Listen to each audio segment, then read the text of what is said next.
Hey Unites, it's Mr. CHEN-KE here. I just wanted to make a short video today walking you guys through the Writing About Prejudice Google Slides. So the real focus of this Google Slides presentation is one, to just refresh your memory and refresh your understanding of what a text response essay is. And secondly, I wanted to walk you guys through how to write a body paragraph for your essays. So we know that for your upcoming To Kill a Mockingbird cat, you're going to be asked to write a text response essay. And what a text response essay is, it's essentially a form of essay writing that asks you to focus and analyze a particular aspect of your text. So in our case, it's To Kill a Mockingbird. So in a few weeks' time, you're going to be given the choice of two essay topics, which are also referred to as prompts. And both of these topics will focus on either a theme, a set of characters, or the manner in which To Kill a Mockingbird is constructed. Most likely looking at the specific language choices and the structural choices that Harper Lee has employed in her writing of To Kill a Mockingbird. Now, when you get these essay topics, you only have to choose one to write your essay on. But essentially, the most important part of a text response essay is your contention. You need to form some kind of interpretation or opinion or point of view in regards to your chosen essay prompt. On this slide are three sample essay topics or prompts. So the first topic is the one that we're going to be focusing on today. So I hope and pray I can get Gem and Scout through it without catching Maycomb's usual disease. In what ways is To Kill a Mockingbird a story about prejudice? So in these types of prompts, you're going to be given a quote. So that's a direct quote from To Kill a Mockingbird. And then you'll get a question following that quote. So the question is, in what ways is To Kill a Mockingbird a story about prejudice? And if you get a prompt like this on your cat in about 3 weeks' time, then the first thing you're going to need to do is try to locate this quote in the book. So try to contextualize it. Where is this quote said? Who said it? What's the context, the background behind it? And then you want to use that knowledge to answer or form an interpretation, aka your contention, based on the question. So in what ways is To Kill a Mockingbird a story about prejudice? So the keyword there is prejudice, and you could take this multiple ways. For example, you could say that one form of prejudice in To Kill a Mockingbird is racism. And obviously we know through the trial of Tom Robinson and the experiences that Scout and Gem go through as their father Atticus defends a black man, and they are bullied and marginalised because of their father's work. We know that racism is a major theme in the book. You could also talk about sexism, especially how characters like Scout have really strict gender roles and really sexist gender roles enforced upon them. You could even talk about classism, so prejudicing or discriminating against someone based on their social standing or social class. You can also get the classic discuss essay topics. So at its core, To Kill a Mockingbird is a coming of age tale discuss. When you get a topic like this, you can essentially agree completely with it. So you could say, yeah, To Kill a Mockingbird is 100% a coming of age story, a story about growing up. But you could also take this in multiple other ways. You could say, look, To Kill a Mockingbird to an extent is definitely a story about growing up, but it's also a story about prejudice. It's also a story about the importance of empathy. It's also a story about the damaging consequences of racism. So when you see discuss in any kind of essay topic, you can open up the interpretation and you can somewhat flip the prompt on its head. The final type of essay topic that you might get in your cat is your classic do you agree prompt. So you're going to be given a statement and you're going to be asked to form a contention around it based on whether or not you agree or disagree. So Harper Lee suggests that the only way to combat prejudice is through empathy. Do you agree? And you would obviously formulate your contention and your entire essay around your agreement or disagreement or partial agreement. So when we write text response essays, it's also really important to remember that you must write in formal English. So you want to avoid contractions. So instead of writing don't, you want to write do not. Instead of writing can't, you want to write cannot. You have to remember to write in third person. So do not use first person pronouns like I, and also don't use second person pronouns like you. So rather than saying, I think To Kill a Mockingbird is a story about the damaging consequences of racism, you would say something like, Harper Lee suggests that racism has devastating consequences on marginalised communities and individuals. So just make sure you're avoiding first person I and second person.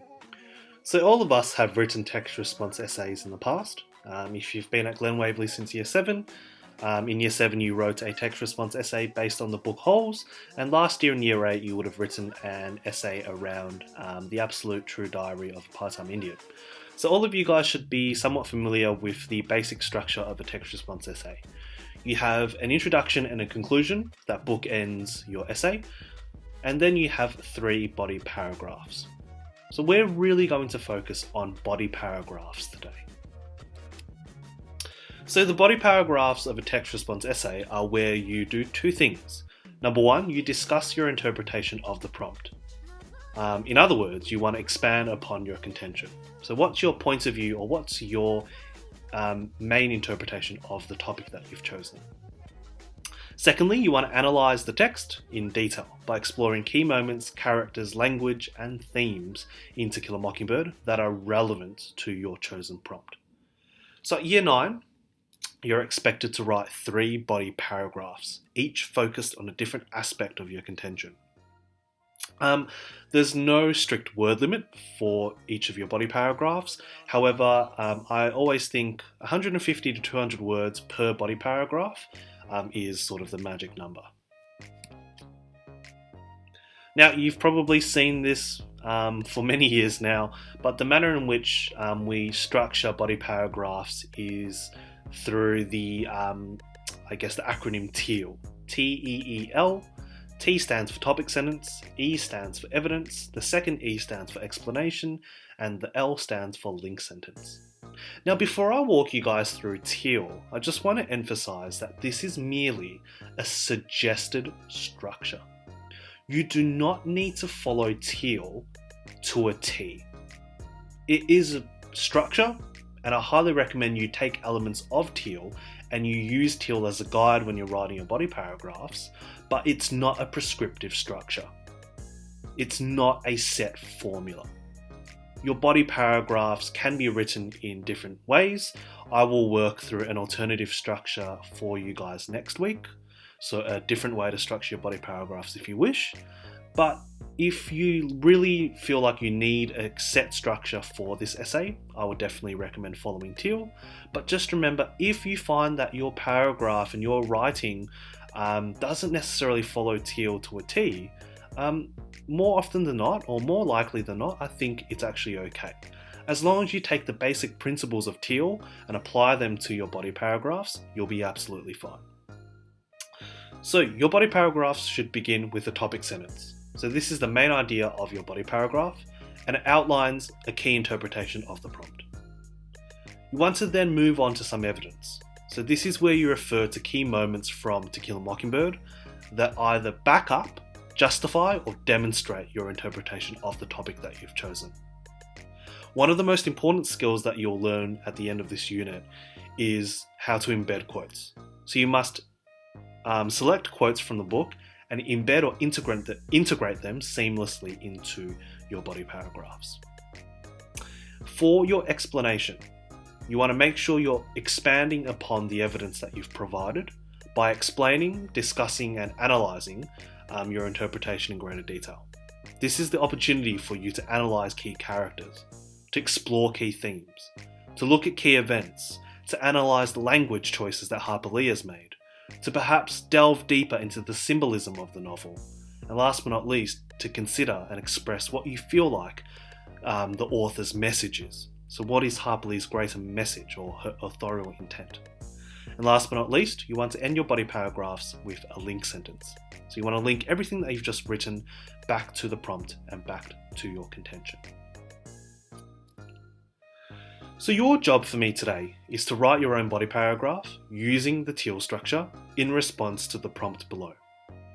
So I hope and pray I can get Gem and Scout through it without catching Maycomb's usual disease. In what ways is To Kill a Mockingbird a story about prejudice?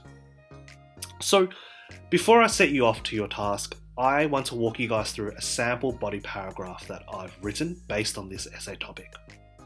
But let's look at this topic for a second. So the most important aspect of this topic is the question at the end. So the quote is important. That's said by Atticus, and that's Atticus says that during a conversation with Uncle Jack, just before the trial of Tom Robinson begins.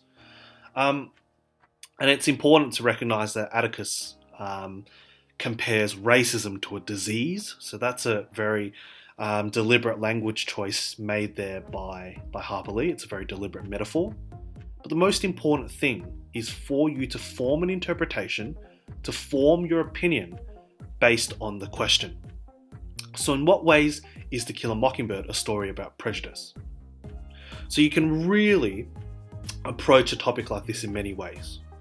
I would always look at unpacking the key words in this topic.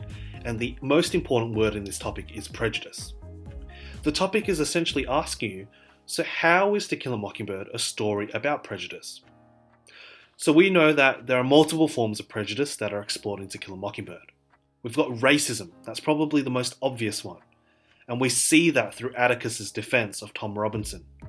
We see that in the racist attitudes of the residents in Maycomb. We see that in the way that the black community are systematically discriminated against. Another form of prejudice that you could write about in a body paragraph maybe could be around sexism. So characters like Scout in particular, being a young girl, are subject to really strict traditional sexist gender roles. So you have Aunt Alexandra come in and scold Scout for being too much of a tomboy. And throughout the novel, you have Aunt Alexandra trying to shape Scout into the traditional perfect Southern lady.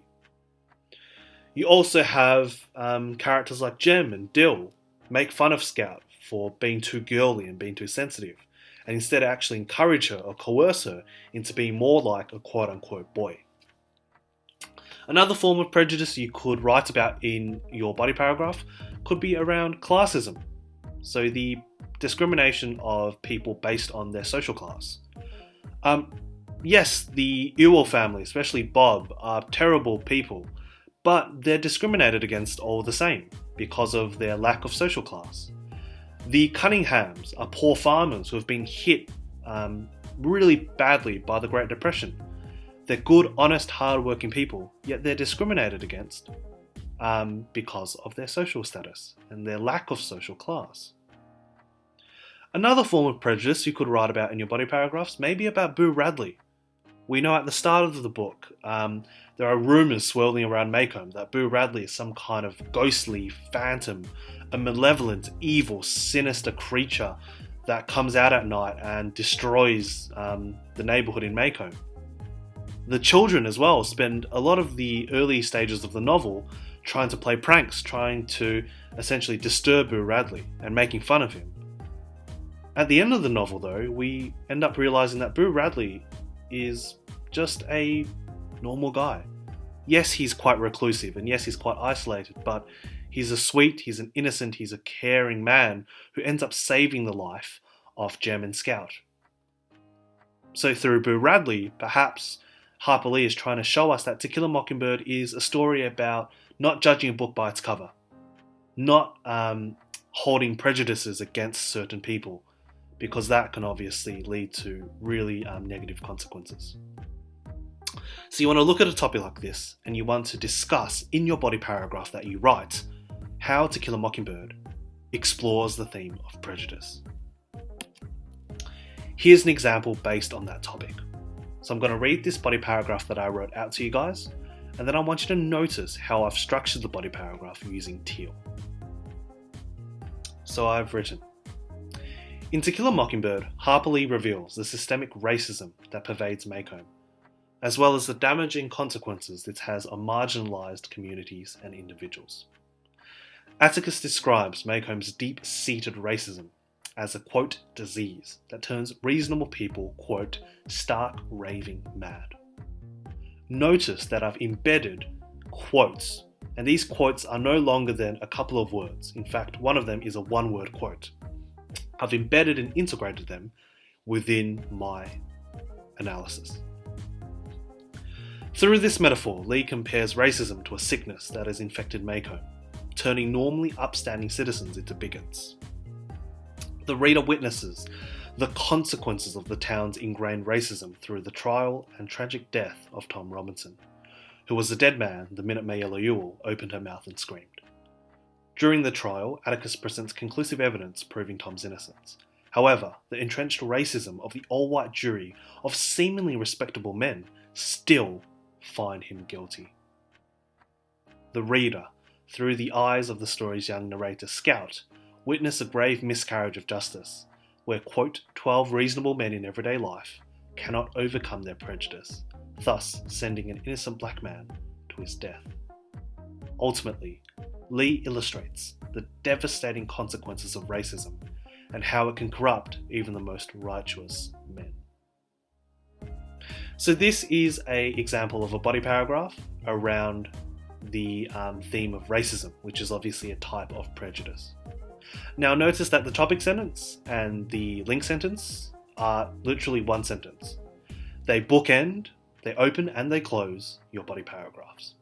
So in the topic sentence, you want to essentially tell the reader what kind of prejudice you're talking about. So are you talking about racism, sexism, classism?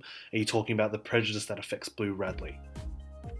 Are you talking about the lessons that the children learn about life through individuals and communities who are prejudiced throughout the novel? So in the topic sentence, you want to essentially tell me one of your interpretations of the prompt. Secondly, you want to make sure that you embed a number of quotes as evidence throughout your body paragraph. Notice that I've tried to embed 3 quotes or 4 quotes into this body paragraph. And notice that after each piece of evidence, so after each quote, I have explained it and analysed it. It's really important that you explain and analyse every piece of evidence that you include in your body paragraph. So, you should see lots of blue followed by yellow. Blue followed by yellow, blue, yellow, blue, yellow. And notice that I have not just included one piece of evidence, one explanation. I've included multiple pieces of evidence, multiple quotes, and explain and analyse these quotes multiple times. The best essays will do this. They won't just be happy with one quote and one explanation, they will offer multiple explanations. So, in your body paragraphs, make sure you begin your topic sentences by outlining the specific type of prejudice that you're going to be writing about in this paragraph. And then you want to find quotes, you want to find evidence that illustrate or demonstrate or justify these kinds of prejudice. So if you choose to write about classism, can you find examples in the form of quotes from To Kill a Mockingbird that show classism in action? If you choose to write about sexism, can you find quotes from the book? Can you find evidence? Can you describe scenes in the book where characters are discriminated against and prejudiced against because of their sex or gender? And then you want to explain those pieces of evidence. You essentially want to explain how those pieces of evidence, how those key moments in the book show this type of prejudice.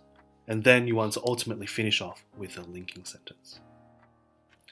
Now, if you're struggling to find quotes about different types of prejudice in To Kill a Mockingbird, have a look at the Unpacking Prejudice Quotes worksheet that we looked at earlier this week. So you want to click on this link, which is going to take you to this table where you guys had a couple of quotes based on prejudice that you were asked to unpack. So you're more than welcome to use some of these quotes in the body paragraphs that you write. You don't have to use the entire quote. You could literally just take a couple of words or a sentence or two from these long quotes and embed them within your body paragraph. Okie dokie. So I hope this presentation was helpful. If you have any further questions, please feel free to jump on our opt-in Zoom call tomorrow morning, or alternatively, comment on our Google Classroom or fire me an email. All right. I hope you guys have a bit of fun today writing your body paragraphs. Please make sure you're handing them in by 4 p.m. today on the Google Classroom assignment Dropbox. If you do need a little bit of extra time to finish off your paragraphs, I'm more than happy to give you the weekend as well. Just make sure you let me know via email. All right. Thanks, Year 9s. Bye.